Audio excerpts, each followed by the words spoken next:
అమెరికాలో ఇప్పుడు మనం అమెరికా నుంచి ఏమన్నా వస్తువులు కొన్నప్పుడు డబ్బులు చెల్లిస్తాం. అమెరికా మన దగ్గర ఏమన్నా కొన్నప్పుడు మనకి డబ్బులు ఇవ్వాలి కదా! ఆ డబ్బుల్ని అది ఇవ్వకుండా ఏం చెప్తదంటే, "ఇది మా బాండ్లు ఇస్తాను తీసుకోండి" అంటది. అంటే మనకి కాగితం అనమాట.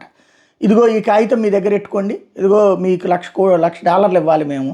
$1,00,000 అంటే ఇదిగో రూ. 90,00,000. ఈ 90,00,000కి కాగితం ఇస్తున్నాం. ఇదిగో నెల నెలా వడ్డీ ఇస్తాం."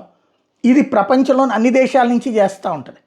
తద్వారా రూపాయి వాళ్ళ దగ్గర నుంచి పోకుండా చక్కగా చేసుకుంటున్నారు. ఓ రకంగా అది అప్పు.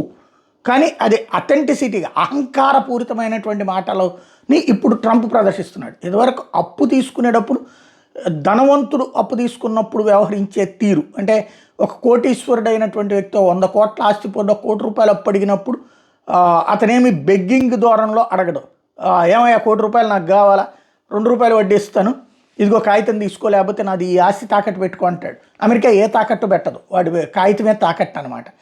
అయితే అట్లాగే ఒప్పుకున్నారు పెద్ద కోటీశ్వరులు కదా అనేసి. ఎప్పుడైతే ఇప్పుడు సీన్ అర్థమైపోయాక అమెరికాలోని ఆ బాండ్లు ఇప్పుడు మనమే అమ్మేసేసి తీసుకుని బంగారం వైపుకి వెళ్తున్నాం. అట్లాగే ఇప్పుడు ఏదైతే గ్రీన్లాండ్స్ మీద ఒత్తిడి చేస్తున్నటువంటి Danish pension fund $100 million US బాండ్స్ని అమ్మిపడేస్తుంది. అదే సందర్భంలో యూరోప్ యూనియన్కి సంబంధించినటువంటి దేశాలు స్వీడన్ కూడా పెన్షన్ ఫండ్కి సంబంధించినటువంటి $8.8 బిలియన్ యుఎస్ ట్రెజరీ బాండ్స్ అమ్మేసింది. 1 by 1 డాలర్లని అమ్మేస్తున్నారు. దాంతో ఇప్పుడు డాలర్లకు సంబంధించిన కొత్త సమస్య ఎదురవుతోంది.